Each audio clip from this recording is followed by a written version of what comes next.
உண்மையிலேயே நீ திருத்தணும்னா நீ இந்த எந்திரத்தை இவிஎம் எந்திரத்தை வாக்கு எந்திரத்தை தூக்கி போட்டு வாக்கு சீட்டு முறைக்கு வந்துரு.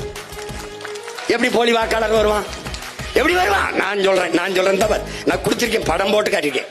இது வாக்கு சீட்டு, இது நன்கொடை சீட்டுன்னு கருதிக்க. இங்க அடிக்கட்டு இருக்கு, இது முனிக்கட்டு. இந்த இடத்துல என் படம் இருக்கு, இங்கேயும் என் படம் இருக்கு, இங்க என் விவரம் எல்லாம் முகவரி எல்லாம் இருக்கு.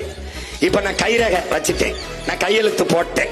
இந்த அதிகாரிகிட்ட இந்த 2 இடத்துல என் கையெழுத்து போட்டேன். எனக்கு மை வச்சு போட்டு வாங்கன்றாப்ல வந்தேன். இதை வச்சுக்கிட்டு இந்த முனிக்கட்டை அப்படி கிழிச்சு கையில கொடுத்துருவாப்ல. இங்க கள்ள ஓட்டுங்கிற பேச்சு கிடமில்ல. ஏன் இந்த வாக்ககத்தில் 500 வாக்குகள் தான் இருக்கிறது என்றால் நீ எண்ணும் போது இந்த முனிக்கட்டை என்னவா ஓட்ட 500, அடிக்கட்டை என்னவா 500 சமமா பொருந்தது. டேலியாவது கள்ள ஓட்டு இல்ல.